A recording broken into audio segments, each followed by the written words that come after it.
Assalamualaikum warahmatullahi wabarakatuh.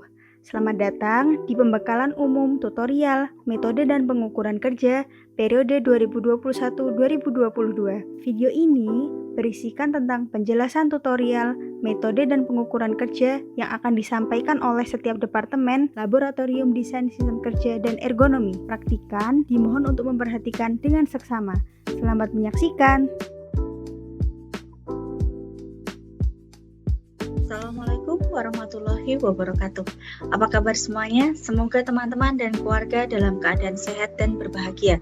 Selamat datang di Laboratorium Desain Sistem Kerja dan Ergonomik, dan selamat datang juga di praktikum metode pengukuran kerja.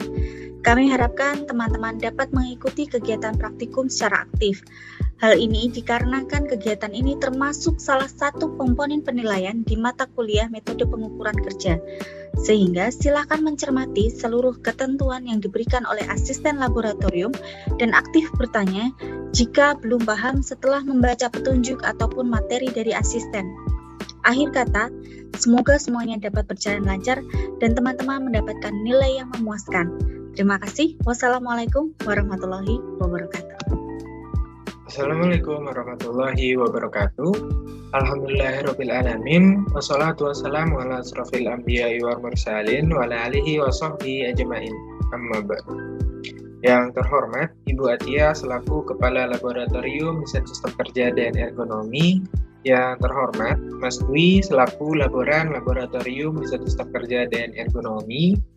Yang terhormat Bapak dan Ibu dosen pengampu mata kuliah metode dan pengukuran kerja. Dan yang saya banggakan, teman-teman asisten Laboratorium Desain Sistem Kerja dan Ergonomi periode 2021-2022, serta yang saya sayangi, teman-teman mahasiswa angkatan 2020. Pertama-tama, saya Rifki Apriliansah selaku Koordinator Asisten mewakili teman-teman asisten Laboratorium Desain Sistem Kerja dan Ergonomi mengucapkan selamat datang kepada mahasiswa angkatan 2020 di Lab DSKE. Ini kali pertama ya teman-teman menjalani praktikum bersama Lab DSKE. Semoga teman-teman bisa belajar, menggali, dan mengembangkan keilmuan lebih dalam lagi, terutama terkait dengan keilmuan ergonomi di Lab DSKE. Oke, seperti yang kita ketahui bersama ya teman-teman, pada mata kuliah metode dan pengukuran kerja, teman-teman nanti akan mengikuti praktikum yang diampu oleh asisten. Di mana untuk praktikumnya nanti akan menunjang nilai dari mata kuliah MPK.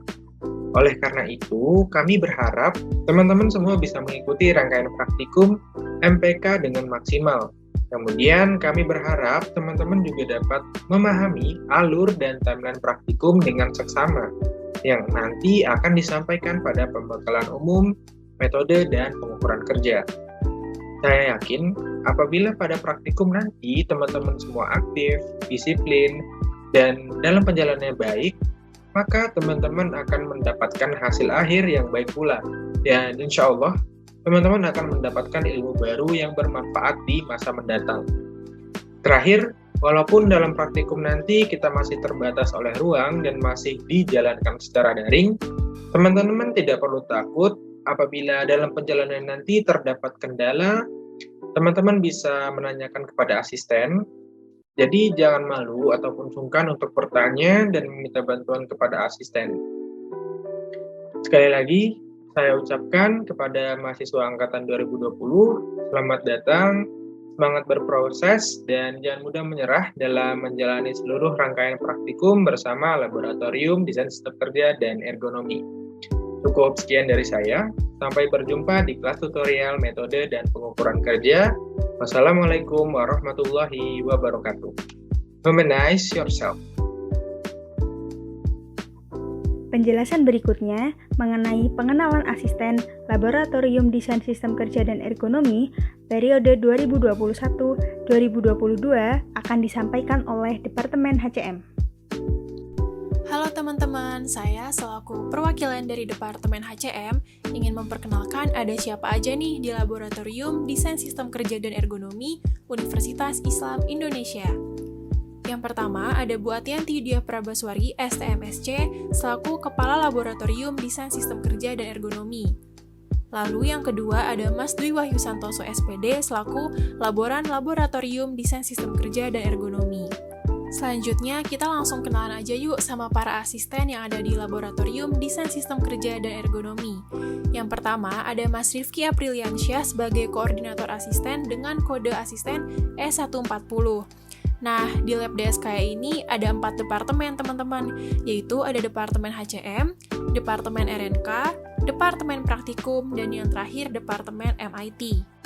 Di Departemen HCM yang pertama ada Mas Ahmad Zaidan dengan kode asisten E143 sebagai Koordinator Departemen HCM bersama 3 stafnya yaitu Mbak Tania dengan kode asisten E137, Mas Kinan dengan kode asisten E150, dan saya sendiri, Kamila dengan kode asisten E152.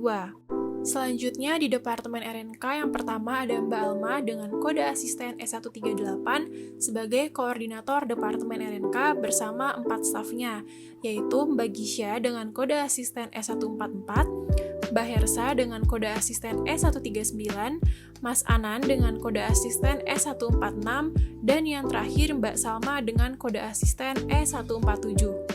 Lalu untuk departemen yang ketiga yaitu Departemen Praktikum, yang pertama ada Mbak Salva dengan kode asisten E142 sebagai Koordinator Departemen Praktikum bersama 2 stafnya yaitu Mbak Alda dengan kode asisten E148 dan Mbak Febiola dengan kode asisten E145. Selanjutnya, departemen yang terakhir yaitu Departemen MIT. Yang pertama ada Mbak Rahma dengan kode asisten S141 sebagai Koordinator Departemen MIT bersama 2 stafnya yaitu Mas Dava dengan kode asisten S149 dan Mbak Devoni dengan kode asisten E151. Nah, segitu dulu ya teman-teman untuk perkenalan dari Laboratorium Desain Sistem Kerja dan Ergonomi. Terima kasih. Penjelasan mengenai materi tutorial, metode, dan pengukuran kerja akan disampaikan oleh Departemen RNK. Berikut merupakan outline dari tutorial metode dan pengukuran kerja, di mana materi sebelum UTS yaitu tutorial biomekanika dan tutorial postur kerja. Kemudian sebelum UAS yaitu tutorial pengukuran kerja langsung, tutorial pengukuran kerja tidak langsung, dan tutorial lingkungan kerja fisik. Nah, untuk tutorial biomekanika, kita akan mempelajari perencanaan dan perancangan metode kerja berdasarkan dari prinsip-prinsip biomekanika dan memahami besar beban kerja saat melakukan aktivitas fisik yang memerlukan gaya yang besar. Untuk tutorial postur kerja, kita akan mempelajari dan memahami postur kerja yang baik untuk mencegah musculoskeletal disorders atau MSDS serta memberikan rekomendasi dari hasil analisis.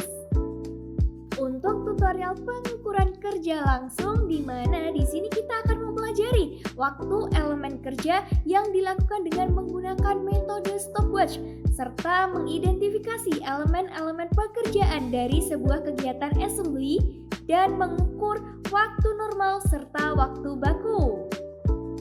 Selanjutnya, tutorial pengukuran kerja tidak langsung, di mana di sini mempelajari dan menghitung waktu kerja secara tidak langsung dengan metode time measurement atau MTM dan juga minor operation sequence technique atau MOST.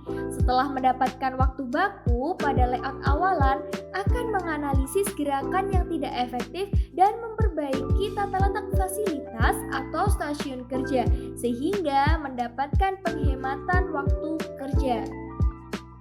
Nah, untuk tutorial yang terakhir yaitu tutorial lingkungan kerja fisik. Di sini kita akan mempelajari segala elemen yang terdapat di sekitar tempat kerja yang dapat mempengaruhi dari performansi pekerja, baik secara langsung dan tidak langsung.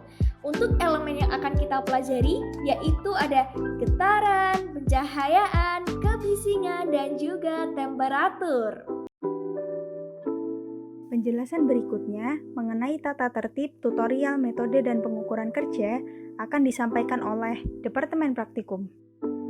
Departemen Praktikum akan menjelaskan peraturan-peraturan terkait tutorial. Yang pertama adalah alur tutorial. Praktikan melakukan daftar ulang, mengikuti pembekalan umum, membuat mind map, mempelajari video ajar materi dan teknis pengambilan data yang telah dibagikan melalui Google Classroom, mengikuti sesi tanya jawab dan post test melalui Zoom, melakukan konsultasi dan ACC laporan via email, kemudian mengumpulkan laporan pada Google Classroom masing-masing. Perlu diketahui, praktikan dinyatakan hadir apabila telah mengikuti sesi tanya jawab dengan keterlambatan maksimal 10 menit. Link room Zoom akan dibagikan melalui Google Classroom masing-masing.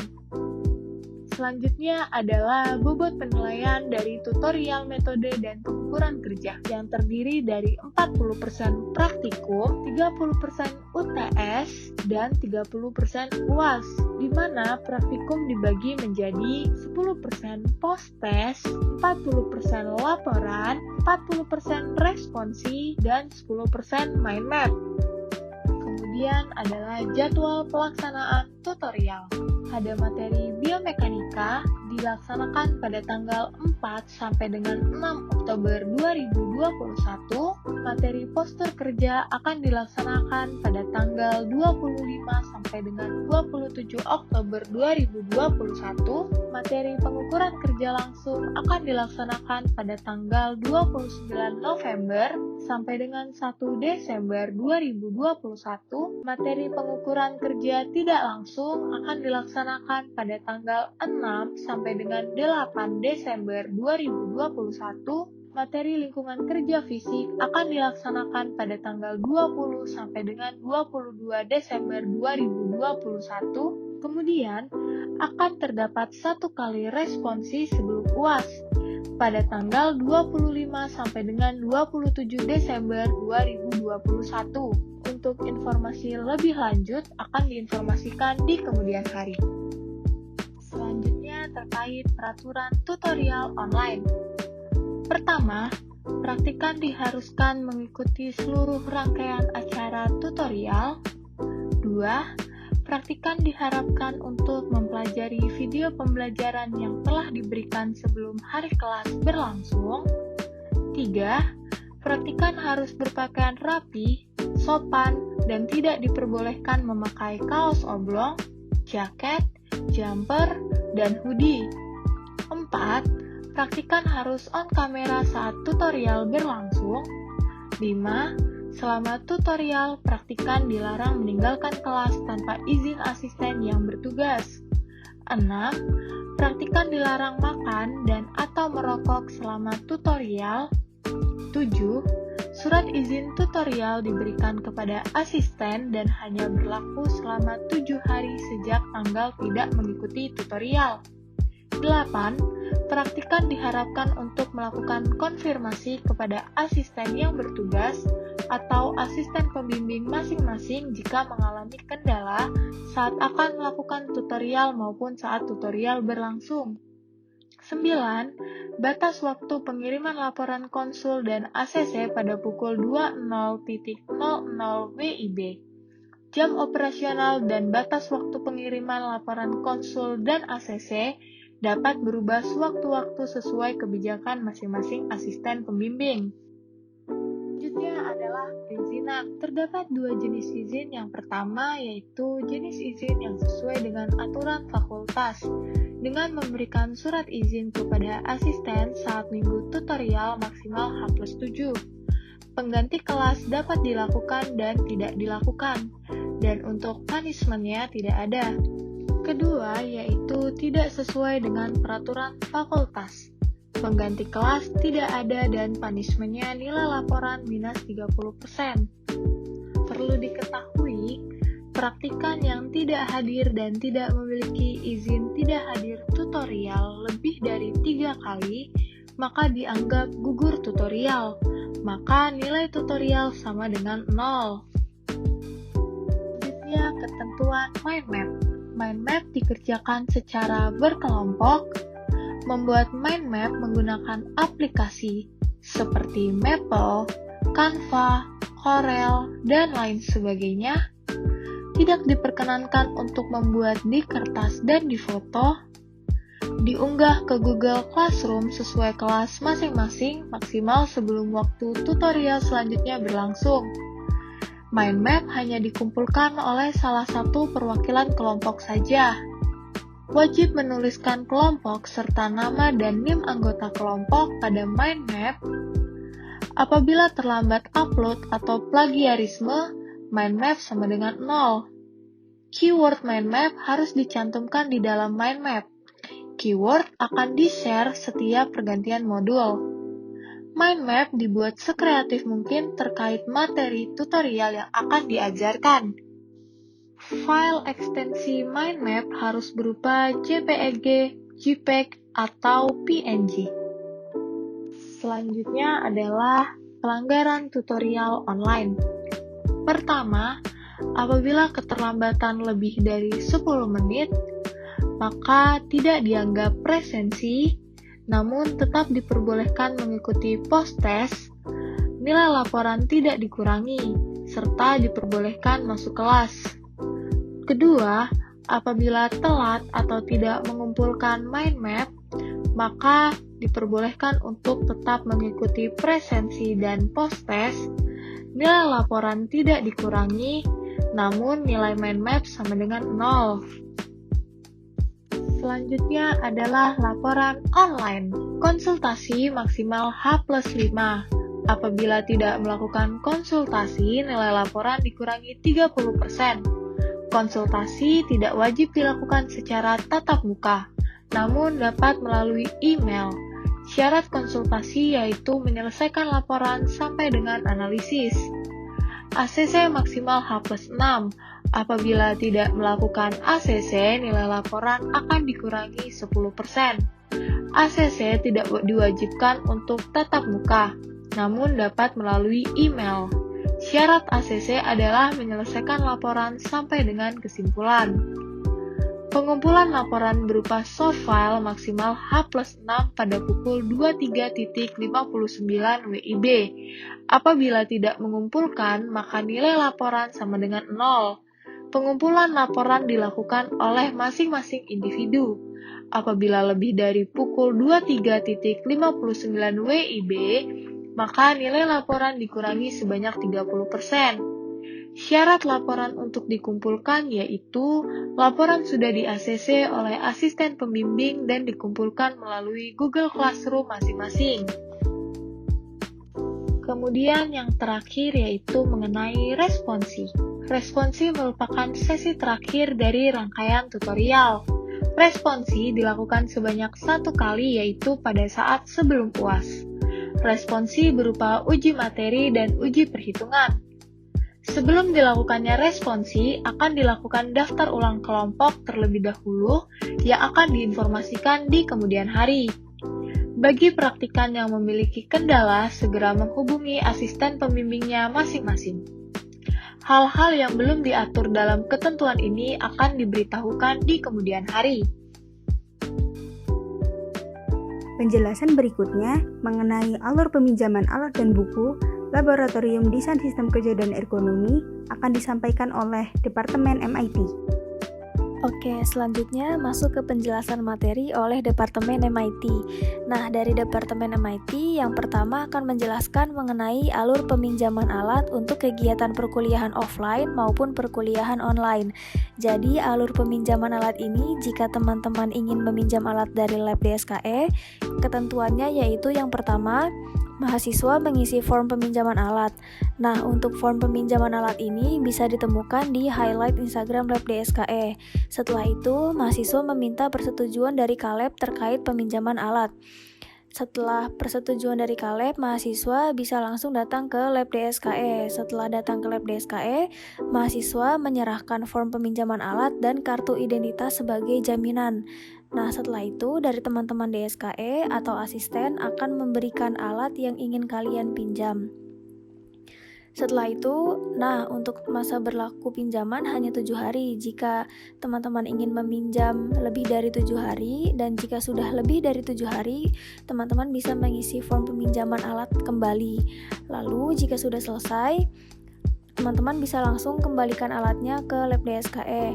Nah, setelah dikembalikan, teman-teman bisa mendapatkan kembali kartu identitas yang digunakan sebagai jaminan. Penjelasan dari Departemen MIT selanjutnya yaitu mengenai alur peminjaman buku, di mana tahapan ini berlaku untuk kegiatan perkuliahan online maupun perkuliahan offline. Yang pertama, mahasiswa mengisi form peminjaman buku. Untuk link peminjaman buku dapat dilihat di highlight story IG Lab DSKE. Lalu, mahasiswa datang ke Lab DSKE. Setelah itu, mahasiswa menyerahkan kartu identitas sebagai jaminan. Setelah menyerahkan kartu identitas sebagai jaminan, asisten akan menyerahkan buku yang akan dipinjam oleh mahasiswa. Nah, untuk masa berlaku buku yang dipinjam yaitu selama 7 hari. Apabila ingin melakukan perpanjangan peminjaman, maka harus mengisi ulang form peminjaman buku. Nah, jika sudah selesai meminjam, mahasiswa bisa mengembalikan buku ke Lab DSKE. Lalu yang terakhir, mahasiswa akan mendapatkan kembali kartu identitas yang digunakan sebagai jaminan jika pengembalian buku sudah dilakukan secara benar. Berikut ini merupakan sosial media resmi dari Lab DSKE. Yang pertama ada Instagram. Instagram ini merupakan media sosial utama yang digunakan untuk menyebarkan informasi yang berkaitan dengan praktikum maupun berkaitan dengan ergonomi dengan nama akun IG @labdske. Yang kedua ada YouTube dengan nama channel Laboratorium Desain Sistem Kerja dan Ergonomi UII. YouTube channel ini berisi mengenai video-video tutorial dan video-video ergonomi. Lalu yang ketiga ada DSKE Podcast yang ada di Spotify. Bagi teman-teman yang ingin mendengarkan atau ingin mengetahui mengenai Lab DSKE, wawancara Kaleb, dan pendapat alumni, bisa didengarkan melalui DSKE Podcast. Penyampaian tata cara tutorial, metode, dan pengukuran kerja telah disampaikan semuanya. Semoga dapat dicermati dan dipahami dengan baik. Praktikan dihimbau untuk follow akun Instagram Lab DSKE karena segala informasi tutorial akan diumumkan melalui Instagram Lab DSKE. Apabila teman-teman memiliki pertanyaan terkait tata cara tutorial, dapat teman-teman tanyakan melalui sesi tanya jawab dengan asisten pembimbing saat pembekalan umum tutorial, metode, dan pengukuran kerja pada hari Minggu tanggal 26 September 2021. Sekian, terima kasih. Wassalamualaikum warahmatullahi wabarakatuh.